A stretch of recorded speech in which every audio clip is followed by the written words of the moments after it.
Hello बच्चों, चलिए प्रश्न को पढ़ते हैं।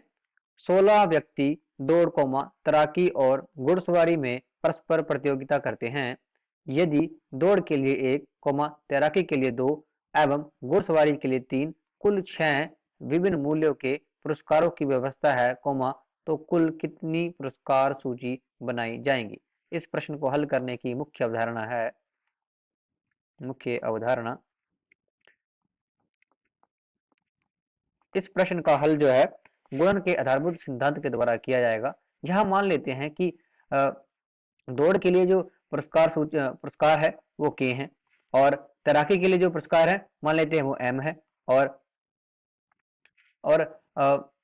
घुड़सवारी के लिए जो पुरस्कार है वो एन है। तो जो इनके कुल पुरस्कार सूचियां जो बनेगी वो बनेगी गुणन के आधारभूत सिद्धांत के द्वारा। तो वो बनेगी के गुणा एम गुणा एन। अब जो है इस सिद्धांत के द्वारा हम इस प्रश्न को हल करेंगे।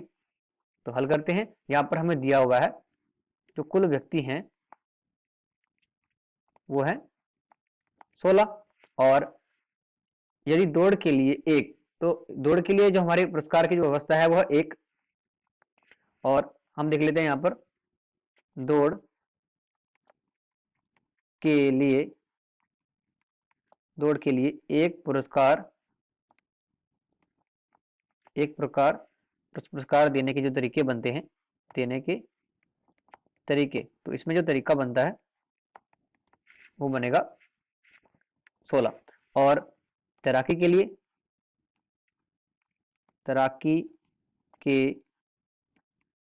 लिए दो पुरस्कार देने के जो तरीके बनते हैं, 16 में से मैंने एक को तैराकी के लिए पुरस्कार दे दिया। अब उसके बाद कितने बचे? 15 बचे। तो 16 गुणा 15 गणना के आधारभूत सिद्धांत के अनुसार। और इसी प्रकार जो है घुड़सवारी के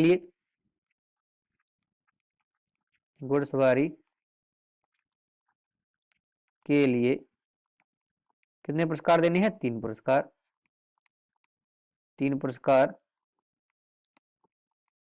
देने के तरीके। तो इसके लिए जो पुरस्कार देने के तरीके हो जाएंगे, 16 में से एक को पुरस्कार दिया जाएगा। उसके बाद एक को दे दिया तो कितने बचे? 15 बचे। अब 2 को दे दिया तो अब कितने बचे? यहाँ पर 14 बचे। तो हमारे जो कुल तरीके हो जाएंगे, तो हमारी जो कुल पुरस्कार सूचियां हो जाएंगी वो हो जाएंगी कुल पुरस्कार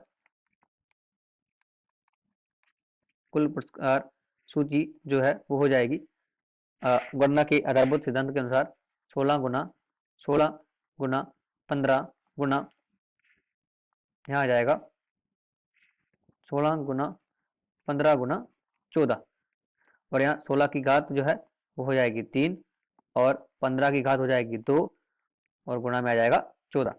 तो दिए गए प्रश्न का सही उत्तर बी है। आशा करते हैं आपको समझ में आया होगा। धन्यवाद।